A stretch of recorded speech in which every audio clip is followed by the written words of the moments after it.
अस्सलाम वालेकुम स्टूडेंट्स। उम्मीद करती हूँ आप सब लोग खैरियत से होंगे। कल जैसा कि आप लोग जानते हैं हमने पिछले टॉपिक में रिलेशनशिप पढ़े थे एंगुलर और लीनियर वेलोसिटी के।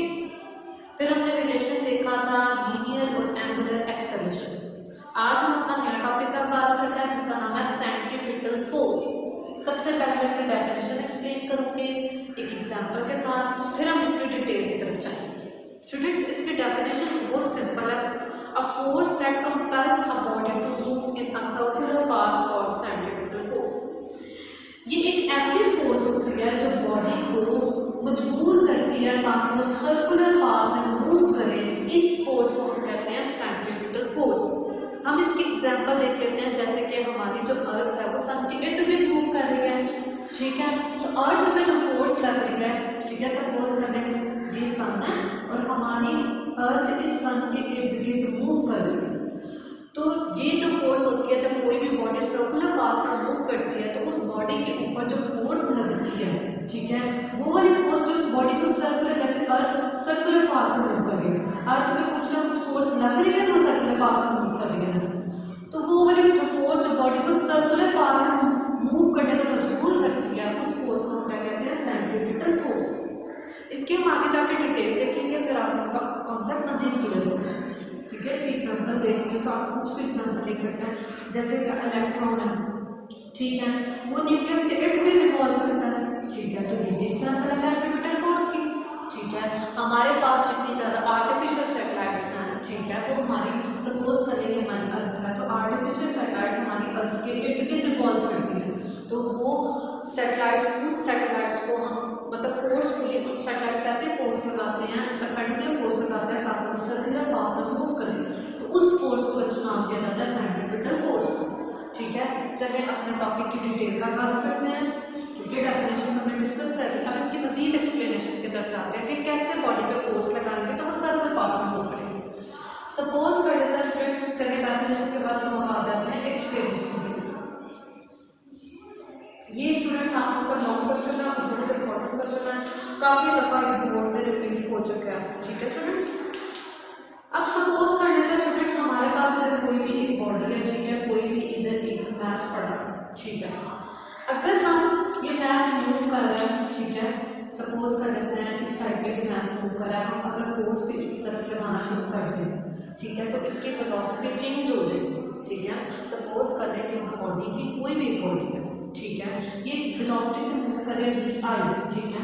अगर हम इस पे इसी डायरेक्शन में फोर्स लगाना शुरू कर दें तो इसकी वेलोसिटी बढ़ जाएगी, इसकी वेलोसिटी में चेंज आ जाएगा, तो हम कहते हैं एक्सेलरेशन इंक्रीज हो गया, ठीक है। अभी कोई दूसरा केस देख लेते हैं स्टूडेंट्स, बिल्कुल इसके ऑपोजिट। सपोज कर एक मास में पड़ा, ये मास इस तरफ मूव कर रहा था, हमने फोर्स लगाई इसकी तरफ, ठीक है, मास में जा रहा था स्टूडेंट्स इस तरफ, लेकिन हमने उसके ऑपोजिट डायरेक्शन में फोर्स लगाया, ठीक है, क्योंकि मास कुछ भी वेलोसिटी से मूव कर रहा था, ठीक है, कोई भी इसकी वेलोसिटी भी सपोज कर लेते हैं। जो फोर्स लग रही है स्टूडेंट्स वो इसकी ऑपोजिट डायरेक्शन में लग रही है, जब इसकी ऑपोजिट डायरेक्शन में फोर्स लगेगी तो इसकी वेलोसिटी कम हो जाएगी, ठीक है। लेकिन वेलोसिटी कम हुई, लेकिन देखिए वेलोसिटी बेशक बढ़ी या कम हुई, वेलोसिटी में चेंज तो आया, ठीक है। तो वेलोसिटी कम हो गई तो इसका मतलब जब वेलोसिटी में चेंज तो आया, बेशक वो बढ़ने से आया या कम होने से आया, तो इस चीज को भी हम क्या नाम दे देते हैं, एक्सेलरेशन। उसमें एक्सेलरेशन, ठीक है, इंक्रीज हो, उसमें वेलोसिटी इंक्रीज हो रही थी, ठीक है, इसमें वेलोसिटी क्या हो गया, डिक्रीज, लेकिन वेलोसिटी के चेंज होने की वजह से इसमें भी एक्सेलरेशन प्रोड्यूस होगा। अब हम एक और केस की स्टूडेंट्स मार्क कर लेते हैं, ठीक है। अब हम मार्क कर लेते हैं सेंट्रीपिटल फोर्स की और सेंट्रीपिटल एक्सेलरेशन। सपोज करें स्टूडेंट्स कोई भी एक बॉडी इधर पड़ी, ठीक है, इस कोई भी इस बॉडी को या कोई भी आप एक रॉड कंसीडर करें, कुछ भी आप कंसीडर कर सकते हैं, ठीक है। अगर मैं इसके परपेंडिकुलर में फोर्स लगाऊं, स्टूडेंट्स ये आपने बात याद रखनी है, मैं फोर्स जो लगा रही हूं ना वो परपेंडिकुलर फोर्स अप्लाई कर रहे हैं, ठीक है। जब हम कोई भी फोर्स परपेंडिकुलर अप्लाई करें तो आप लोगों की बात हमेशा याद रखनी है, मैग्नीट्यूड में चेंज नहीं आता, ठीक है। जब भी हम फोर्स अप्लाई करते हैं परपेंडिकुलर तो मैग्नीट्यूड चेंज नहीं होता, बल्कि क्या चेंज हो जाती है, डायरेक्शन जो होती है वो चेंज हो जाती है। तो ठीक है, जब आप लोगों ने किसी भी बॉडी पे परपेंडिकुलर फोर्स अप्लाई की, उसके मैग्नीट्यूड में कोई चेंज नहीं होता, उसकी डायरेक्शन क्या हो जाती है, चेंज। अब ये बॉडी आ जाएगी नीचे की तरफ। आप अगेन बार आप क्या करते हैं, इसके परपेंडिकुलर फोर्स लगाते जाते हैं, तो बॉडी किस डायरेक्शन में आ गई, बॉडी किस डायरेक्शन में, फिर बॉडी किस डायरेक्शन में। पहले बॉडी ऐसे पड़ेगी, आपका परपेंडिकुलर फोर्स लगाए बॉडी की तरफ। अब बॉडी इस तरह पड़ेगी, आपका परपेंडिकुलर फोर्स लगाए बॉडी इस तरफ आ गई। फिर अगेन आप इसमें परपेंडिकुलर फोर्स लगाए तो बॉडी इस तरफ आ गई। अगेन स्टूडेंट्स आप इधर पे परपेंडिकुलर फोर्स लगाए तो बॉडी इस तरफ आ गई। अगर हम इन सारे पॉइंट्स को ज्वाइन करें तो देखें बॉडी एक सर्कुलर मोशन में आ गई, बॉडी एक सर्कुलर पाथ फॉलो कर रही है। तो स्टूडेंट्स जब भी हम परपेंडिकुलर फोर्स लगाएं, आपको ये बात याद रखनी है, सिर्फ डायरेक्शन चेंज हो जाती है, उसका मैग्नीट्यूड चेंज नहीं होता।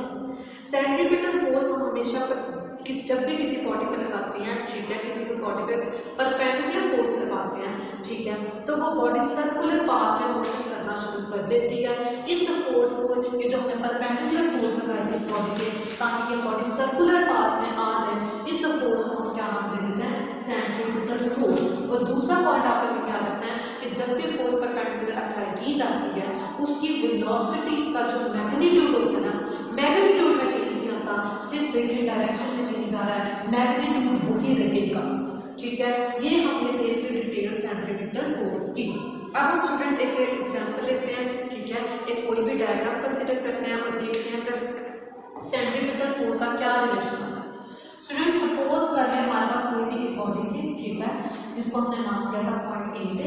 इसकी पॉइंट ए पे जो लीनियर वेलोसिटी थी, हम लोग आप लोग ने हमेशा याद रखना है, जो लीनियर वेलोसिटी होती है वो टेंजेंट टू द सर्कल होती है, ठीक है। तो सपोज कर रहे हैं कोई भी एक बॉडी इधर पड़ी हुई है पॉइंट ए पे, ठीक है। अब जो पॉइंट ए पे उसकी वेलोसिटी v1 है, जब वो बॉडी पॉइंट बी पे आएगी उसकी वेलोसिटी हमने क्या कंसीडर कर दी, v2। अब हम डिराइव करते हैं सेंट्रीपिटल फोर्स का रिलेशन। अब हमने स्टूडेंट्स इधर ये बात कर दी, ठीक है, कि फोर्स के परपेंडिकुलर अप्लाई करने से बॉडी मूव करे सर्कुलर पाथ। दूसरी बात हम बात करते हैं एक्सेलरेशन की, कि इधर एक्सेलरेशन कैसे प्रोड्यूस होगा। स्टूडेंट्स वेलोसिटी में दो चीजें होती है, एक होता है मैग्नीट्यूड और दूसरी होती है डायरेक्शन। मैग्नीट्यूड तो नहीं चेंज हो रहा, लेकिन डायरेक्शन तो बदल रही है। डायरेक्शन चेंज हो रही है, इसका मतलब वेलोसिटी भी चेंज हो रही है। तो हमने ये पढ़ा था, जब वेलोसिटी चेंज हो जाती है उसके बदले में क्या प्रोड्यूस होता है, एक्सेलरेशन। तो हम इधर सबसे पहले मैं रिलेशन लिख लेती हूँ एक्सेलरेशन का, ठीक है। ये बात आपको क्लियर होगी, क्योंकि एक्सेलरेशन का रिलेशन लिख रही हूँ, क्योंकि वेलोसिटी चेंज हो रही है, वेलोसिटी का मैग्नीट्यूड तो नहीं बदला, लेकिन इसकी डायरेक्शन बदल रही है, इसलिए हमने कहा वेलोसिटी क्या हो रही है, चेंज हो रही है, ठीक है। अब अपने स्टूडेंट्स ये रिलेशन लिखने के बाद हम अपनी डायग्राम को देख लेते हैं, ठीक है। हम अगर देखें स्टूडेंट्स, ये हमारे पास अगर मैं एक पॉइंट ए पे इसकी वेलोसिटी बॉडी की v1, पॉइंट बी पे बॉडी की वेलोसिटी v2, अगर मैं इन दोनों को एक वेक्टर से ज्वाइन कर दूं तो देखिए ट्रायंगल शेप नहीं है, तो ये हमारे पास एक ट्रायंगल शेप बन गई। तो मैं इस ट्रायंगल को ड्रॉ कर देती हूँ, ठीक है। इस ट्रायंगल को आप लोग ड्रॉ कर दें, तो फिर हम इस ट्रायंगल से देखिए काफी रिलेशंस निकालना है, ठीक है। ये जो ट्रायंगल की बात है ए बी, ठीक है, ए पे वेलोसिटी थी v1, बी पे v2, उन दोनों को मैंने ज्वाइन किया था, तो मैं वही ट्रायंगल स्ट्रेट इधर ड्रॉ कर देती हूँ, ठीक है स्टूडेंट्स। ये था v1, ये था v2, और वो जो डॉटेड लाइन थी जिनको मैंने ज्वाइन किया था, ये हमें रिप्रेजेंट कर रही है कि वेलोसिटी चेंज हो रही है, v1 से वेलोसिटी किधर आ रही है, v2 तक। तो स्टूडेंट्स इसको मैंने क्या नाम दे दिया, डेल्टा v का। क्लियर है स्टूडेंट्स, इतनी बात समझ आ रही है। अब अगर हम देखें, ठीक है, हमने इस ट्रायंगल को इस तरह ज्वाइन करना है, ठीक है स्टूडेंट्स। हम देखते हैं, ये देखिए हमने इस ट्रायंगल को किस तरह ज्वाइन किया, अब मैं आप लोग को वो बात समझाना है, ठीक है स्टूडेंट्स। ये मैं एरो ड्रॉ कर देती हूँ। स्टूडेंट्स हमने इस ट्रायंगल को ज्वाइन किया by using head to tail rule, जो कि हमने सेकंड चैप्टर में लर्न किया। हेड टू टेल रूल से कैसे ज्वाइन किया, सपोज कर लें हमारा फर्स्ट वेक्टर था v1, ठीक है, तो मैंने आप लोगों को बताया था सेकंड वेक्टर के टेल को किससे जोड़ना, फर्स्ट वेक्टर के हेड से। तो ये फर्स्ट वेक्टर को मैंने नाम दे दिया v1 का, तो मैंने इधर क्या मेंशन कर दिया v1, ठीक है। Vectors head to tail rule को वेक्टर से रिप्रेजेंट करते हैं ना, प्लस सेकंड वेक्टर, ठीक है, ये ज्वाइन किया फर्स्ट के हेड से, जिसको मैंने नाम दिया डेल्टा v का। तो रिजल्टेंट वेक्टर को हम किस तरह ज्वाइन करते हैं, आप लोग ये भी बात जानते हैं, क्योंकि हमने सेकंड चैप्टर में ये बहुत दफा पढ़ा है। रिजल्टेंट वेक्टर का मतलब होता है कि फर्स्ट वेक्टर के टेल और लास्ट वेक्टर का हेड उनको जोड़ देंगे तो हमारे पास क्या आ जाएगा, रिजल्टेंट वेक्टर। क्लियर है स्टूडेंट्स, इतना रिलेशन कराइव करने के बाद आप इसमें से डेल्टा v की वैल्यू इजीली फाइंड कर सकते हैं। डेल्टा वी बराबर होता है V2 माइनस V1 के। तो ये हमने डेल्टा वी की वैल्यू को फाइंड कर लिया। अब स्टूडेंट्स ये थी एक ट्रायंगल। अगर हम देखें एक और ट्रायंगल हमें इधर नजर आ रहा है OAB, एक तो ये ट्रायंगल लिखना, अब एक ये वाला ट्रायंगल आप लोग ड्रॉ कर लें तो हम अपने रिलेशंस इजीली कैलकुलेट कर सकते हैं। ठीक है, तो देखिए स्टूडेंट्स मैं दूसरी ट्रायंगल ड्रॉ करने जा रही हूँ। आप लोग ध्यान से देखेंगे तो आप लोगों को समझ आ जाएगी। स्टूडेंट्स अगर हम देखें तो ये हमारा पास रेडियस था, ठीक है, तो इसको नाम देंगे डायरेक्स। चले अब मैं आप लोगों को ये समझा देती हूँ। हमने ली एक और ट्रायंगल जिसका क्या नाम था OAB। मैंने ये एक और ट्रायंगल कंसीडर कर ली। स्टूडेंट सपोज करेंगे जो AB है ना ये आपस में बहुत ज्यादा क्लोज है। ठीक है, सपोज करते हैं A और B आपस में क्लोज है, इतने क्लोज है कि हम इनके दरमियान जो डिस्टेंस है ना वो एक स्ट्रेट लाइन कंसीडर कर रहे हैं। ठीक है, तो ये मैंने वो भी ट्रायंगल ड्रॉ कर लिया। अब हम क्या करते हैं, अब हमारे पास स्टूडेंट्स आ गए हैं दो ट्रायंगल्स, इनके दरमियान में जो एंगल है मैं सपोज कर लेती हूँ वो tan θ1 है, इसके दरमियान में जो एंगल है मैं सपोज क्या कर लेती हूँ tan θ2। ठीक है, अगर मैं कह देती हूँ इन दोनों के दरमियान में एंगल बहुत ज्यादा स्मॉल है तो ठीक है, तो मैं दोनों को इक्वल पुट कर देती हूँ। ठीक है, मैं कह देती हूँ tan θ1 अप्रोक्सीमेटली बराबर है tan θ2 के। अगर ये दोनों एंगल्स बराबर है तो हम कह देते हैं कि दोनों ट्रायंगल्स भी आपस में क्या है इक्वल। तो हम लिख देते हैं both triangles are equal.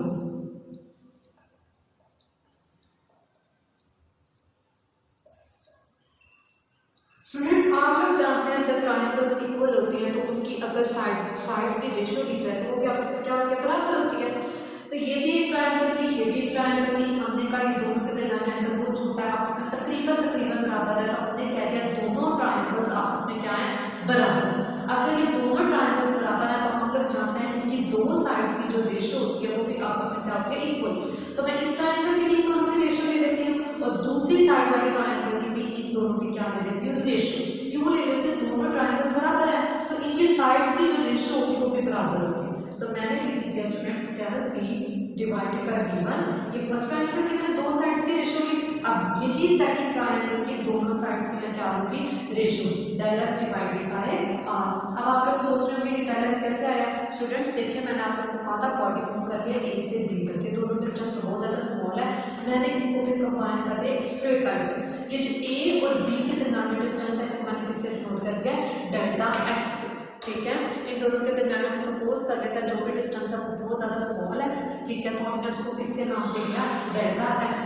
Students अगर मैं आप लोगों को कहूँ कि हम बात करते हैं कि V1 और V2 स्पीड से, ठीक है, हम सपोज कर लेते हैं कि V1 और V2 क्या है बॉडी की स्पीड है।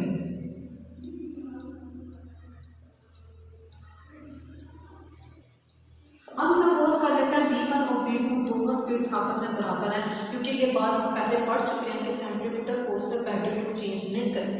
वेलोसिटी की अगर खाली मैग्नीट्यूड की बात की जाए तो उसका मतलब होता है स्पीड। ठीक है, V1 और V2 स्पीड है, हम सपोज कर लेते हैं कि दोनों स्पीड्स बराबर हैं, क्योंकि मैग्नीट्यूड तो चेंज नहीं हो रहा तो हम कह देते हैं V1 और V2 स्पीड है। ठीक है, स्पीड आपस में बराबर है क्योंकि हमने ये बात पहले कर चुके हैं कि मैग्नीट्यूड चेंज नहीं हो रहा बल्कि क्या चेंज हो रही है डायरेक्शन। तो हम एक कंडीशन सपोज कर लेते हैं V1 is equal to V2 is equal to V। तो स्टूडेंट्स इधर V1 है तो इसकी जगह मैं V लिख सकती हूँ ना। ठीक है, इसी इक्वेशन को डेल्टा V, वैसे ही वैसे वही सारी इक्वेशन लिखी है, बस इस V1 को हमने कुछ इक्वल कर दिया V। अगर मैं कहूँ इसमें से डेल्टा V की वैल्यू निकालने तो आप लोग क्या करेंगे, ये V डिवाइड हो रहा है दूसरी तरफ जाके क्या आंसर हो जाएगा मल्टीप्लाई। तो मैंने इसको इस तरफ आके क्या कर दिया मल्टीप्लाई। स्टूडेंट्स आप लोगों को जैसा कि याद है ये वाली इक्वेशन सबसे पहले मैंने लिखी थी जिसको मैं नाम दे देती हूँ इक्वेशन नंबर 1 का।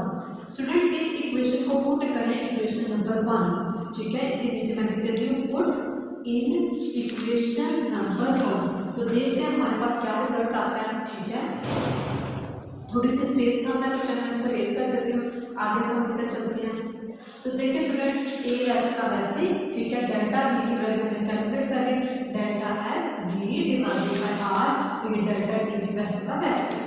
ठीक है स्टूडेंट्स, अगर आप लोग स्टूडेंट्स V और R को, ठीक है, V और R को पहले निकालें, इस V को और इस R को, मैंने इसको नीचे लिख दिया। स्टूडेंट्स आप लोग जानते हैं जब टाइम के साथ साथ डिस्टेंस चेंज हो रहा हो, ठीक है, देखिएगा हम अगर आपके डायग्राम में देखें वक्त के साथ साथ डिस्टेंस बदल रहा है, तो इस चीज को हम क्या नाम देते हैं, वेलोसिटी का। तो मैंने delta S divided by delta V को इसके बराबर लिखा है वेलोसिटी है। तो a is equal to v को b से मल्टीप्लाई करूंगी तो आ जाएगा v square divided by r। Clear है स्टूडेंट्स, ये हमने डिराइव कर लिया रिलेशन एक्सेलरेशन का। अब हमारा मेन टारगेट था सेंट्रीफ्यूगल फोर्स की डेरिवेशन करना, ठीक है। तो जैसे कि स्टूडेंट्स हम लोग जानते हैं न्यूटन का मोस्ट फेमस सेकंड लॉ, ठीक है, F is equal to ma। अगर हम सेंट्रीफ्यूगल फोर्स की बात करें तो दोनों के साथ सी आ जाएगा, a के साथ भी सी, F के साथ भी सी, क्योंकि हम फोर्स लगा रहे हैं परपेंडिकुलर, जिसकी वजह से बॉडी मूव करे सर्कुलर पाथ में। तो स्टूडेंट्स देखते हैं F C is equal to M, acceleration की क्या वैल्यू आएगी, v square divided by r। तो इधर मैंने लिख दिया v स्क्वायर ओवर r, ठीक है। इसको नाम दे देते हैं इक्वेशन नंबर 2 का। आपसे इस वैल्यू को पुट किसमें करना है, इक्वेशन 2 में। तो हमारे पास ये सेंट्रीफ्यूगल फोर्स का रिलेशन डिराइव हो जाएगा। स्टूडेंट्स ये आगे हमारे पास सेंट्रीफ्यूगल फोर्स, ठीक है, जो हमने परपेंडिकुलर लाइन की थी ताकि बॉडी मूव करे सर्कुलर पाथ में, बॉडी वेलोसिटी चेंज हो रही थी, वेलोसिटी का मैग्नीट्यूड तो नहीं था बदल रहा, उसकी डायरेक्शन बदल रही थी, जिसकी वजह से बॉडी में प्रोड्यूस हो रहा था एक्सेलरेशन, उसको हमने क्या नाम दिया था, सेंट्रीफ्यूगल एक्सेलरेशन। चलिए गर्ल्स, इधर हमारा टॉपिक खत्म होता है।